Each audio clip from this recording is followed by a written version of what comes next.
দেখছো আগের থেকে কত ভেঙে গেছে, বালুটি সব বাইরে জিতে আছে। ওই কাকা আরো 4-5টা বস্তা দেন ওটার ভিতরে। আরে মিয়া বস্তা দিলেইবো, বালিতে সব বাইরে যাইবো, কটা বাঁশ গাড়ি দিত কম। সবাই বাজ কাটতে গস্কিল লেগা, এটার ভাউজি সময় খারাপ আছিল, ওই সময় তো কইছে বাজ কাটতে, তোরে না কইছে এদিক দিয়ে বেশি করে বাজ গাড়ি দিতে আর কয়টা বস্তা দিয়া দিতে। সবাই ভেঙে গেছে, হবে কন্ট্রাক্টরে কি বুঝামু? কন্ট্রাক্টর কি তোরে কিছু কইবো? কন্ট্রাক্টর ধরলে তো আমারে ধরবো। ভাই এটা যখন আঙ্গ কইতাছেন, এটাকে আমরা ইচ্ছা করে ভাঙছি? এই জায়গা মাটি নরম আসলে লিগা ভাঙ্গা পড়ে গেছে। আচ্ছা এই জায়গায় তারা এত কেয়ার কেয়ার করিস না, নাইমা বালু দিতে হইব, নইলে পুরা বিল্ডিংটা শুদ্ধ ভেঙে যাইব। নাম নাম এই যে জায়গার বালুটি দেখ কত নেমা গেছে গা। এটি কোনো কাম করছোস? বেটিগো বিল্ডিংটা ভাঙ্গা যদি হবে আমগো মাথার উপরে পড়ে, এটার দিয়ে কে দিব? বস্তার উঠে সব বস্তা এটার মধ্যে দে। আচ্ছা ভাই, ওখান যেটা ভাঙ্গে আছে বাইরেলারে কি বুঝ দিবেন আর কন্ট্রাক্টরে কি বুঝ দিবেন? এটাই তো আমি ভাবতাছি, কন্ট্রাক্টর তো পুরা কামের দায়িত্বটা আমার উপরে দিয়া গেছে। এই বাড়িওয়ালায় কি করবো? বাড়িওয়ালায় তো কন্ট্রাক্টরে ধরবো, কন্ট্রাক্টর কি করবো? কন্ট্রাক্টর তো আমারে ধরবো। তো করে কিছু কইবো? পেটের বুঝ আমি কেমনে দিমু? যা করা চালু কর, নাহলে বাড়ি সুদ্ধা কিন্তু ভাঙ্গা পড়বো। ভাও কিন্তু ভালো দেখতাছি না। ভাই তাহলে হ্যাঁ সবাই ডাক দিয়া চালু চালু করতে কোন। ডাক দে, হ্যাঁ করে ডাক দে। ওই ভাই সবাই আহেন। কে নাস্তা একটু পরে খাইলে হইব না? চালু করে আহেন, ভাঙ্গা তো লাইছেন। এই মিয়ারা চালু করে আহেন, বস্তালো বালু ভর্তি হইব। কত ভাই মাথায় খেলতেছে না, কি করমু? কয় টাকার কামলে কত টাকা জরিমানা দিতে হইব? হপাই কন্ট্রাক্টরে কেমনে বুঝামু? কত বড় ক্ষতিটা তোরা আমার করছস। তোর তো কোনো চিন্তা নাই, 5 টাকা লাভ হইব না, 50 টাকার ক্ষতিপূরণ দিতে হইব হপাই আমার। ভাই আমি তো আপনার আগেই কইছি এইসব কাম লইেন না, এইসব কাম লইলেই একটা না একটা ঝামেলা হয়। আমি যদি কাম না নি তোরা কি করে খাইবি? তোকে এতটি পোলা প্যান্ডে আমি চালাই, না নিলে কাম হইব? ধর এটা ধর, চালু চালু করে এটা ভরতে হইব। বাড়িওয়ালায় দেখলে পুরোই শেষ। এই বেটা তুই কি করছিস? এটা আমার বিল্ডিং তো পুরো ভাঙ্গা লাইছস। তোর কন্ট্রাক্টর কেডা? কন্ট্রাক্টরে ডাক দে, এটার দায়িত্বে কে আছে? তুই আসোস? ভাই দায়িত্বে কন্ট্রাক্টর, কাম নিছি আমি। আপনার মাটি নরম আছিল দেখা এটা পুরাটা ভাঙ্গা পড়ছে, এটার ক্ষতিপূরণ আমরা দিয়া দিমু আপনার। এটা মাটিতে পুরাটা ভইরা দিমু। ক্ষতি করে ক্ষতিপূরণ দিলে কি হইব? একটা জিনিস যদি ভাঙ্গা যায় আগের মতো আর জোড়া লাগে? ভাই এটা তো আমরা কেউ ইচ্ছা করে করি নাই কা। ইচ্ছা করে করস আর না করস, আমার এটার ক্ষতিপূরণ দিবি। এটার ক্ষতিপূরণ দিবি আর তোর কন্ট্রাক্টরে ফোন দিয়া চালু আইতে ক, আমার এটার ব্যবস্থা কর চালু। আচ্ছা ভাই কন্ট্রাক্টরে আইতে কই, আপনি কন্ট্রাক্টরের লগে একটু কথা কোন, ওই কন্ট্রাক্টরে ফোন দে। আমার কাছে এত দেরি করে লইব? কি করছো? তবে বেটা বেটা আমার লগে চিল্লাইতে আছে, তোরা ভাঙ্গা দেখ আর মানুষ আমার লগে চিল্লায়। হ্যালো ওস্তাদ, ওই যে বিল্ডিংটার তলা দিয়া ভাঙ্গা গেছে, ওই বিল্ডিং এর মালিক আইছে। আহেন আপনি চালু কইরা। ওই যে ওস্তাদ আইছে, রাখ হ্যার লগে কথা কন। তোর হইছে 2 টাকার মানুষ, তোরা আমার লাখ টাকার সম্পদের কি বুঝবি? কত কষ্টের টাকাতে আমি বাড়িটা করছি, নিমেষে আমার বাড়িটা ভাঙ্গা দিলি। কে কন্ট্রাক্টর? আপনি? ভাই আমি তো কন্ট্রাক্টর। বুঝলাম ওগো মাথায় সেন্স নাই।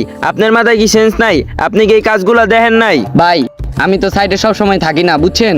দিয়া গেছি এ হালার পুতেরে, ওরে দিয়া কোনো কাজই হয় না। দেখছেন কত বড় ক্ষতি করছে আমার। ক্ষতিটা কি আপনার করছে? ক্ষতিটা আমার করছে। আমার মাথার গাম পায়ে ফেলেন না, কষ্ট করে টাকা কামাইছি, এই টাকাটা বাড়ি করছি, আপনারা সবাই মিলে আমার বাড়িটা ভাঙ্গা দিলেন। ভাই কাজটা তো আমি ওরে কন্ট্রাক্টে দিয়া দিছি, এক কথায় কইতে পারেন এই হালার পুতের সব দোষ। ওরে দিয়া কোনো কাজই হয় না। এই এদিকে আয়, হালার পুত একটা কাজও ঠিক মতো করতে পারস না। হালার পুত তোর হলে আমি যে জায়গায় কাজে যাই তুই একটা না একটা ঝামেলা করস, তোর লাগি আমি একটা কামেও শান্তি পাই নাই। এই যে এই কাজটা করছস, এই কাজের পুরো জরিমানাটা তুই দিবি। ভাই আমি ওর ভোটার আইডি কার্ড, ওর ফ্যামিলির নাম্বার আর ওর ঠিকানা দিয়ে দিতাছি। জরিমানাটা ভাই আপনি ওতে নিবেন, আর এই সব ব্যাপারে আমার কিছু জিগাইবেন না। ভাই সাইডে আমার আরেকটা কাজ আছে, ক্ষতিটা হয় করছে, জরিমানাটা আপনি ওতে লইবেন। আর আমি তো কইছি কাগজপত্র যা আছে সব আপনারে দিয়া দিম, জরিমানাটা ওতে লইবেন। আমি এত কিছু জানি না, ওই আমার এটার ক্ষতি করছে, ওই আমার ক্ষতিপূরণ দিব। ক্ষতিপূরণ যদি না দেয় ওরে আমি জেলে ঢুকামু, আপনি পরে কিছু কইতে পারবেন না। আচ্ছা ভাই ঢুকাই দেন, আমি ওরে চিনি না, ওরে জেলে ঢুকাই দেন। নেক্সট টাইম আমি তোর মতন কামলা টামলা দিয়ে কাজ করামু না। তোরে প্রতিবার কই সাবধানে কাজ করতে, এর আগেও একটা জরিমানা লাগাইছো, জরিমানা সব আমি দিছি, এবার কাও কাজে একটা জরিমানা লাগাইছো, এই জরিমানা আমি দিতে পারুম না। তোরটা তুই দিবি না না দিবি এটা তোর বিষয়। ভাই এটা কি কেউ ইচ্ছা করে করছে? আপনি কোন হ্যাঁ মাটি নরম আছিল, প্রথমে আমরা 3 ফুট কাটছি, 6 ফুটও কাটছি, ওই সময় ভাঙ্গে নাই কা। পর অল্প একটু কথা করছি আর ধাম করে ভাঙ্গা গেছে গা। এই যে ইয়ে থেকে বালুটি বেড়ে গেছে, এদিক দিয়ে করে বস্তা দেওয়া দিমু আর কটা বাজ গাড়া দিমু, তাহলে বালুও নামবো না আর বাড়িও ভাঙবো না। আর আপনি ভাই কোনো চিন্তা করেন না, এই যে আমরা সবাই মিল্লা আইছি, সবাই মিল্লা কাম করে এটা ঠিক করে দিতে আসি। শুনেন এটা আর ভাঙবো না, ওস্তাদ আপনি একটু হারে বুঝান যে এটা ভাঙবো না। আচ্ছা ভাই এখন কাজটা তো সবাই মিলা করতেছে, কাজটা খুব তাড়াতাড়ি হয়ে যাব। আমি আমার সাইডে যাইতে হইব, আমি তাহলে যাই। তাহলে আপনি থাকেন। এই তোরা কাজটা চালু চালু করে লাইস। এই বেটা আমার এই জায়গাতে বালু লয়ে যেতেছে, তোরা কিছু কস না কিনলে গা। এদিকে আয়, এদিকে আয়, আয় এদিকে আয়। চালু হয় এদিকে আয়। ওঠ, তোরা দুইটাই ওঠ, ওঠ চালু ওঠ, যা তুই ওঠ, তুই ওঠ, আয় আয় আজকে আয়। তোর ওস্তাদে কইছে এটা কমপ্লিট করতে কামটা, আর তুই এই জায়গাতে আরো বালু দিতাছোস। আরে ভাই হুনেন না আপনি, হুনেন কি উনবো? হুনেন দেখেন, এই যে বালুটি নিতেছি কি লেগে জানেন আপনি? এই বালুটি সরাই এই জায়গায় আমরা বস্তা দিমু, কারণ এটি আলগা বালু সব পুরাই বইটা ভাঙ্গা গেছে না। এটি সিমেন্টের বস্তায় বইরা সব ভিতরে দিয়া দিমু, তাইলে আর বালু পড়বো না, আর বাড়ি ভাঙ্গারও কোনো রিস্ক থাকবো না। হ্যাঁ, তোরা কি আমারে বলত পাইছস? আমি কি কিছু বুঝি না? আমার এই জায়গার মাটিটি নিয়া তোরা যে গাড়াটা বলবি আমি কি কিছু বুঝি না? একটা কান ছাই দিমু দুইরা। আরে ভাই আপনি কি কোন, এটা কি আমগো জায়গা যে আপনার বালুটি নিয়ে আমগো জায়গায় ফালামু? এটা তো ভাই মাইন্সের জায়গা। আপনার বালুটি আমরা সাইডে নিয়ে বস্তায় বইরা সব আগের জায়গায় রেখা দিতে আসি। আপনার বালু নিয়ে কি আমগো কোনো লাভ হইব কোন? আপনি বুঝতেছেন না কি লেগা? এই বেটা এই, তোরা কি আমারে বলত বানাস? আমি যদি চালাক না হইতাম ঢাকা শহরে এত বড় বিল্ডিং করতে পারতাম। কত বড় ক্ষতিটা করছিস আমার তুই? হ্যাঁ কি করছিস তুই এটা? ওই মেয়ে আপনি আমারে মারতাছেন কি গা? ওই তুই কিছু ক। আপনি আরে মারতাছেন কি আমার যে লিগা? এত বড় ক্ষতিটা করছে তুই কেডা? ভাই আমি এই জায়গায় জোগালুই।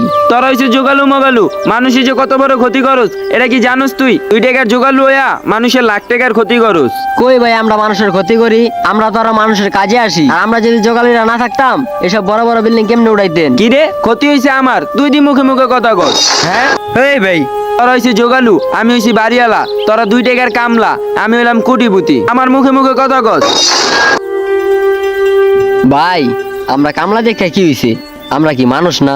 হয়তো আপনাকে মতো আমার কাছে লাখ টাকা নাইকা, এর লিগে আপনি আঙ্গলাকে খারাপ ব্যবহার করবে। এই বেটা তখন লোকে কি আস্তে গলার কথা কইব? আমার ক্ষতি করে আবার আমার লগে জোরে জোরে কথা কর। জানতে যা, যাস থাকে যা, চালু যা, যা যা, তোরা 2টা আরে দিগাবি না, যা। ভাই এতটি কথা কইলো তারপর আপনি আসতেছেন। আমি মধ্যবিত্ত, তুই জানোস না? মুখে হাসি আর বুকে হাজারো কষ্ট নিয়ে আমাদের বেঁচে থাকতে হয়। মধ্যবিত্ত মানে যত মানুষ যতই কষ্ট দেয় তারপর হাসি মুখে বলতে হইব আমি ভালো আছি। এর লিগে ভাই আমরা মধ্যবিত্ত দিকে এতটি কথা কইব। মানুষ আম করে যতই মারুক, যতই কাটুক, যতই বকুক, তার সাথে আমগো উত্তর দিয়া প্রতিবাদ করা আমগো মানাইবো না, কারণ আমরা মধ্যবিত্ত। এখন যদি আমি তার মুখে মুখে কথা কইতাম, তার সাথে তর্ক করতাম, সে কন্ট্রাক্টরে কইয়া আমার কামের থেকে বাইর কইরা দিত, কন্ট্রাক্টরও আমার গ্রামে পাঠাইয়া দিত। তখন আমার ছোট ভাই বোন, আমার মার স্বপ্ন পূরণ করতে পারতাম না, আমার সংসারও চালাইতে পারতাম না। কারণ এইখানে আমি আমার পরিবারের স্বপ্ন পূরণ করতে আইছি, আমি আমার নিজের স্বপ্ন পূরণ করতে আইছি। আর আমি সাধারণ একটা কামলা, আমার সাথে মানুষ বড় গলা কথায় বলবই, তো তাদের সাথে জবাব দেওয়াটা আমার ঠিক হবে না। কারণ তাদের কাছে গাড়ি আছে, বাড়ি আছে, টাকা আছে, তারা দুনিয়ার আসল রূপটা দেখতে পারতাছে না। আমরা মধ্যবিত্ত বললে আজকে দুনিয়ার আসল রূপটা দেখতে পারতাছি। আমাদের কাছে যদি টাকা থাকতো, গাড়ি থাকতো, বাড়ি থাকতো, দুনিয়ার আসল রূপটা দেখতে পারতাম না। মানুষ মানুষের সাথে কেমন ব্যবহার করে টাকা না থাকলে এটাও দেখতে পারতাম না। যেহেতু আল্লাহ আমাদেরকে টাকা পয়সা দেয় নাই, তো জীবনের প্রত্যেকটা মুহূর্তের সাথে আমাদেরকে লড়াই করে বেঁচে থাকতে হবে। আমাদের জীবনে ইচ্ছা অনেক থাকে কিন্তু ক্ষমতা অল্প, কি আর করার, মধ্যবিত্ত বলে কথা। কষ্ট করে যেতে হইব আমাগো। পকেটে 10 টাকা আর বুকে হাজারো স্বপ্ন নিয়ে পথ চলার নামই মধ্যবিত্ত।